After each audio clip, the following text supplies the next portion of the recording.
नमस्कार दर्शकों, आप देख रहे हैं लाइव पल्स न्यूज और आज हम आपके सामने लेकर आए हैं एक विशेष विश्लेषणात्मक और जन जागरूकता आधारित प्रस्तुति जिसका शीर्षक है भारत का ऐतिहासिक पलटवार। एलओसी पीओके के 24 बंकर हुए, मिट्टी फौजियों का सबसे कड़ा एक्शन। पीएम मोदी ऐतिहासिक संदर्भ और राष्ट्रीय सुरक्षा से जुड़े सामान्य तथ्यों पर आधारित एक काल्पनिक और विश्लेषणात्मक प्रस्तुति है ताकि दर्शकों को विषय की गहराई समझाई जा सके। और शुरुआत करते हैं कहानी नुमा गंभीर विश्लेषण से।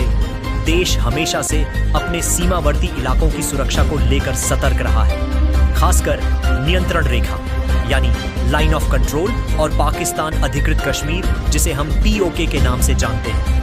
इन क्षेत्रों में दशकों से तनाव की स्थिति बनी रहती है। कभी गोलीबारी की खबरें आती हैं, कभी घुसपैठ के प्रयास, तो कभी स्थानीय नागरिकों की सुरक्षा को लेकर चिंताएं। ऐसे में जब भी कोई बड़ा दावा या खबर सोशल मीडिया पर ट्रेंड करती है, जैसे 24 बंकर मिट्टी में मिला दिए गए, तो लोगों का ध्यान स्वाभाविक रूप से उस ओर जाता है।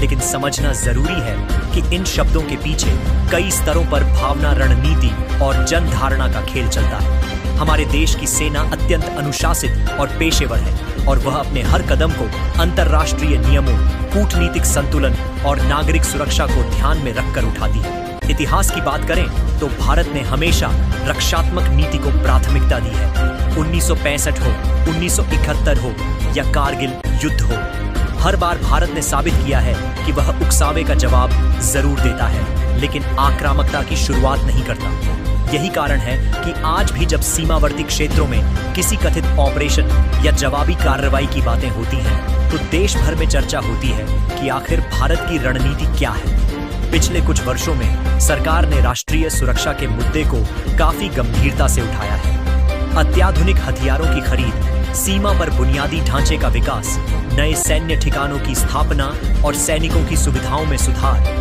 इन सब कदमों से यह संदेश जाता है कि देश अब पहले से कहीं ज्यादा तैयार और मजबूत है। ऐसे में प्रधानमंत्री नरेंद्र मोदी के नेतृत्व में सरकार ने कई बार यह स्पष्ट किया है कि भारत की संप्रभुता से कोई समझौता नहीं होगा, लेकिन साथ ही यह भी दोहराया गया है कि भारत शांति का पक्षधर है और युद्ध किसी समस्या का स्थायी समाधान नहीं होता। अब अगर हम इस 24 बंकर वाली बात को एक प्रतीकात्मक और काल्पनिक रूप में समझें, तो यह उन सभी अवैध ठिकानों और आतंकी ढांचों का प्रतीक हो सकता है जो दशकों से सीमा पार से देश की शांति भंग करने की कोशिश करते आए हैं। यहाँ बंकर केवल ईंट और सीमेंट की संरचना नहीं, बल्कि आतंक की जड़ों का प्रतीक बन जाता है। और जब कहा जाता है कि उन्हें मिट्टी में मिला दिया गया, तो इसका आशय ये हो सकता है कि भारत की सुरक्षा एजेंसियां अब उन चुनौतियों का मुकाबला अधिक मजबूती से कर रही हैं। अब देश बदल चुका है, तकनीक बदल चुकी है, सेना की रणनीति बदल चुकी है। Drone, satellite, surveillance, real time intelligence और साइबर निगरानी जैसे साधनों से अब हर गतिविधि पर पैनी नजर रखी जाती है। पहले जहां सूचनाएं देर से मिलती थीं, अब वहां रियल टाइम डेटा उपलब्ध है, जिससे निर्णय तेजी से और सटीक लिए जाते हैं। इसी वजह से जब भी कोई बड़ी घटना या दावा सामने आता है, तो लोगों को लगता है कि यह आधुनिक भारत की नई तस्वीर है। लेकिन यहाँ हमें जिम्मेदार नागरिक के रूप में यह भी समझना चाहिए कि हर वायरल दावा सच नहीं होता और हर खबर की सत्यता की जांच जरूरी है। सोशल मीडिया पर फैलने वाली कई बातें केवल व्यूज और टीआरपी के लिए बनाई जाती हैं। इसीलिए हमारा चैनल हमेशा आपको संतुलित विश्लेषण देने की कोशिश करता है। अब थोड़ा बात करते हैं सैनिकों के साहस और समर्पण की। हमारे जवान माइनस तापमान में बर्फीले पहाड़ों पर खड़े रहते हैं, 40 से 50 डिग्री की गर्मी में रेगिस्तानों में तैनात रहते हैं, घने जंगलों में महीनों ऑपरेशन करते हैं, और यह सब देश की जनता चैन की नींद सो सके, इसके लिए होता है। उनका जीवन अनुशासन, त्याग और अदम्य साहस का प्रतीक है। जब हम सबसे कड़ा एक्शन जैसे शब्द सुनते हैं, तो हमें सिर्फ एक सैन्य कार्रवाई नहीं, बल्कि उन हजारों जवानों की तपस्या याद करनी चाहिए जो हर पल देश के लिए सजग रहते हैं। आज का भारत केवल प्रतिक्रिया देने वाला देश नहीं रहा, बल्कि अब वह रणनीतिक रूप से भविष्य की चुनौतियों के लिए खुद को तैयार कर रहा है। रक्षा उत्पादन में आत्मनिर्भरता, मेक इन इंडिया तहत स्वदेशी हथियारों का निर्माण और निर्यात, यह सब दिखाता है कि देश अब केवल उपभोक्ता नहीं, बल्कि निर्माता भी बन रहा है। दुनिया के मंच पर भारत की भूमिका बढ़ रही है और जब वैश्विक शक्तियां भारत की तरफ देखती हैं तो उसका कारण केवल उसकी जनसंख्या या बाजार नहीं, बल्कि उसकी रणनीतिक स्थिरता और सुरक्षा क्षमता भी होती है। अब अगर हम पीओके की बात करें तो यह मुद्दा भी दशकों पुराना है। 1947 के बाद से ही इस क्षेत्र को लेकर विवाद चला आ रहा है। भारत का आधिकारिक रुख हमेशा स्पष्ट रहा है कि पीओके भारत का अभिन्न हिस्सा है, लेकिन इस मुद्दे पर सरकार ने हमेशा कूटनीतिक और राजनीतिक रास्ते को प्राथमिकता दी है। किसी भी प्रकार की जल्दबाजी या अनावश्यक उग्रता से बचते हुए अंतर्राष्ट्रीय मंचों पर भारत ने अपना पक्ष मजबूती से रखा है। अब जब कोई खबर आती है कि वहां कुछ बड़ा हुआ है तो लोगों की भावनाएं जुड़ जाती हैं, लेकिन यह समझना जरूरी है कि सीमावर्ती मामलों में कई बार गलत सूचना और प्रोपेगेंडा भी चलाया जाता है ताकि तनाव बढ़े और माहौल खराब हो। इसलिए हमारा उद्देश्य हमेशा आपको सोचने समझने और तथ्यात्मक नजरिया देने का है। प्रधानमंत्री मोदी की बात करें तो उनके कार्यकाल में राष्ट्रीय सुरक्षा को एक मजबूत राजनीतिक एजेंडा के रूप में देखा गया है। उन्होंने कई बार सैनिकों के बीच जाकर उनका मनोबल बढ़ाया है और यह संदेश दिया है कि देश उनके साथ खड़ा है। उनकी नीतियों में सर्जिकल स्ट्राइक जैसे शब्द भी सार्वजनिक चर्चा का विषय बने, लेकिन इन सभी बातों को भावनात्मक नारों के बजाय रणनीतिक निर्णयों के रूप में देखना जरूरी है, क्योंकि एक जिम्मेदार सरकार हर कदम देश के दीर्घकालिक हित को देखकर उठाती है। अब यह भी जरूरी है कि हम युवाओं को सही जानकारी दें, क्योंकि आज की पीढ़ी सोशल मीडिया से सबसे ज्यादा प्रभावित होती है। अगर उन्हें अधूरी या गलत जानकारी मिलती है तो उनका नजरिया भी प्रभावित होता है। इसलिए यह स्क्रिप्ट आपको उत्तेजित करने के लिए नहीं बल्कि जागरूक करने के लिए है, ताकि आप समझ सकें कि देश की सुरक्षा केवल हथियारों से नहीं बल्कि जागरूक नागरिकों से भी मजबूत होती है। हमें अफवाहों से दूर रहना चाहिए, बिना जांचे परखे किसी खबर को शेयर नहीं करना चाहिए और हमेशा आधिकारिक स्रोतों से ही जानकारी लेनी चाहिए, क्योंकि एक छोटी सी गलत जानकारी भी बड़ा भ्रम फैला सकती है। आज भारत जिस दौर से गुजर रहा है वहां चुनौतियां भी हैं, अवसर भी हैं। सीमावर्ती तनाव हो या आंतरिक सुरक्षा, साइबर खतरे हों या अंतरराष्ट्रीय दबाव, हर स्तर पर सतर्कता जरूरी है, लेकिन साथ ही संयम भी उतना ही जरूरी है। यही एक परिपक्व राष्ट्र की पहचान होती है। अगर भविष्य की बात करें तो भारत को न केवल सैन्य रूप से बल्कि कूटनीतिक, आर्थिक और सामाजिक रूप से भी खुद को मजबूत बनाना होगा, ताकि कोई भी बाहरी या आंतरिक ताकत देश की एकता और अखंडता को चुनौती न दे सके। और अंत में हम यही कहेंगे कि भारत का ऐतिहासिक पलटवार जैसे शीर्षक भले ही आकर्षक लगे, लेकिन असली ताकत शांत दिमाग, मजबूत इरादे और जिम्मेदार नागरिकता में होती है। हमारे जवान सरहद पर हैं और हमें यहाँ देश के अंदर एकजुट रहकर राष्ट्र निर्माण में अपना योगदान देना है। यही सच्ची देशभक्ति है, यही सच्चा समर्थन है और इसी सोच के साथ हम आपसे विदा लेते हैं। जय हिंद, वंदे मातरम। और आगे इसी क्रम में बात को विस्तार देते हुए यह समझना भी जरूरी हो जाता है कि आधुनिक युद्ध केवल सरहद पर होने वाली भिड़ंत तक सीमित नहीं रह गया है, बल्कि आज के युग में यह सूचना युद्ध, टेक्नोलॉजी युद्ध और साइबर युद्ध में भी बदल चुका है, जहां दुश्मन देश केवल गोलियों या तोपों से नहीं बल्कि झूठी खबरों,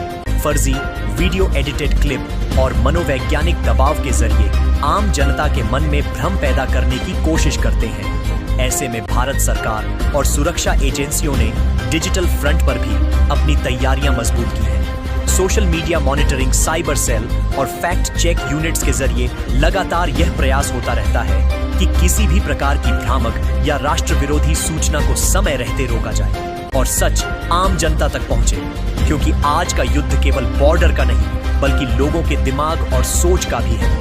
और अगर इस मोर्चे पर देश मजबूत नहीं होगा तो बाहरी ताकतें अंदर से कमजोर करने की कोशिश करती रहेंगी। यही कारण है कि आज हर नागरिक की भूमिका भी एक सैनिक की तरह हो गई है, जो बिना हथियार के भी देश की सुरक्षा में योगदान दे सकता है। जब भी वह झूठी खबर से सावधान रहता है, जब भी वह तथ्य जांच कर ही किसी सूचना को आगे बढ़ाता है, जब भी वह नफरत फैलाने वाली पोस्ट से खुद को दूर रखता है, क्योंकि असली राष्ट्रभक्ति केवल नारे लगाने से नहीं बल्कि जिम्मेदारी निभाने से होती है। अब अगर हम थोड़ा और गहराई में जाएं, तो सीमावर्ती इलाकों में रहने वाले आम नागरिकों की स्थिति भी समझना जरूरी है। LOC के पास बसे गांवों में रहने वाले लोग रोजाना अनिश्चितता के माहौल में जीवन बिताते हैं। उनके लिए हर दिन आम जिंदगी की जंग जैसा होता है। फसल बोना, बच्चों को स्कूल भेजना और परिवार की सुरक्षा, इन सब के साथ उन्हें यह भी डर लगा रहता है कि कब गोलीबारी शुरू हो जाए। ऐसे में सरकार द्वारा बनाए गए बंकर सुरक्षा शेल्टर और पुनर्वास योजनाएं उनके लिए बहुत जरूरी हो जाती हैं। पिछले कुछ वर्षों में इन इलाकों में सिविल इंफ्रास्ट्रक्चर को भी मजबूत किया गया है ताकि वहां के लोग खुद को अकेला महसूस न करें और उन्हें यह भरोसा रहे कि पूरा देश उनके साथ खड़ा है।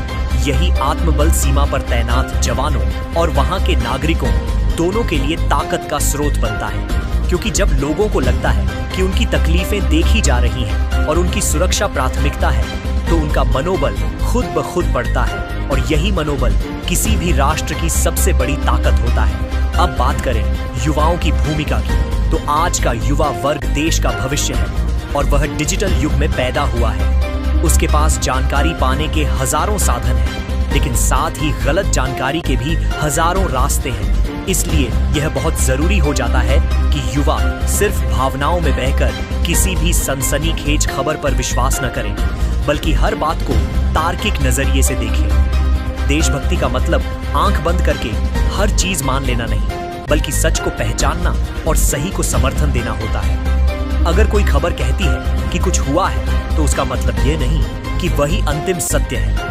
हमें हमेशा आधिकारिक बयान, भरोसेमंद मीडिया रिपोर्ट और प्रामाणिक स्रोतों को प्राथमिकता देनी चाहिए, क्योंकि अधूरी जानकारी अक्सर सबसे ज्यादा नुकसान करती है और इसी अधूरी जानकारी के कारण समाज में तनाव फैलता है। अब राष्ट्रीय सुरक्षा नीति की बात करें तो हर देश समय समय पर अपनी रक्षा रणनीतियों को अपडेट करता रहता है, क्योंकि चुनौतियां कभी स्थिर नहीं रहती। आज जो खतरा है वह कल बदल सकता है।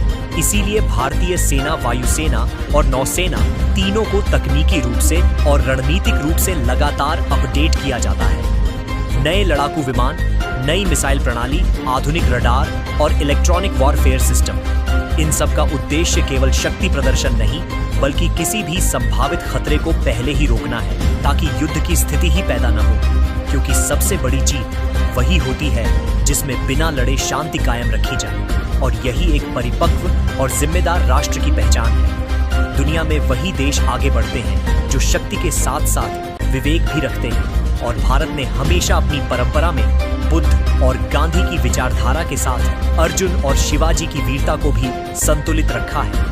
यही संतुलन उसे बाकी देशों से अलग बनाता है।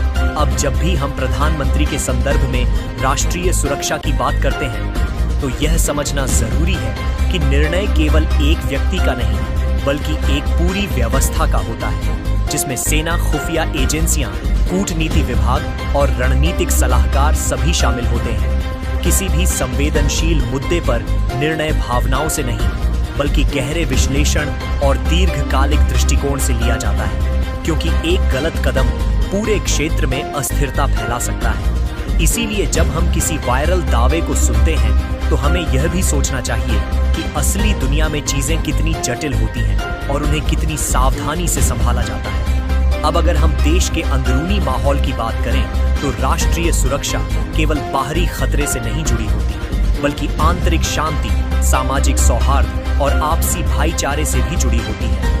अगर देश के अंदर ही लोग आपस में लड़ने लगेंगे, तो बाहरी दुश्मन को कुछ करने की जरूरत ही नहीं पड़ेगी। इसलिए हमें हमेशा ऐसी सोच को बढ़ावा देना चाहिए जो समाज को जोड़ती हो, न कि तोड़ती हो। धर्म, जाति, भाषा या क्षेत्र के आधार पर नफरत फैलाना देश की ताकत को कमजोर करता है, जबकि एकजुटता उसे अजेय बनाती है। और यही संदेश इस पूरे प्रसारण का मूल उद्देश्य है कि आप खबर देखें जरूर, लेकिन समझ के साथ, विवेक के साथ और संयम के साथ, क्योंकि आज के दौर में सबसे बड़ा हथियार इंसान का दिमाग है, और अगर वह संतुलित है तो कोई भी ताकत उसे भटका नहीं सकती। इसी के साथ हम इस विश्लेषणात्मक प्रस्तुति को और विस्तार देते हुए यही कहना चाहेंगे कि भारत केवल एक भूखंड नहीं, बल्कि करोड़ों लोगों की उम्मीदों का नाम है, और उसकी सुरक्षा केवल सेना नहीं, बल्कि हम सभी की सामूहिक जिम्मेदारी है। जय हिंद।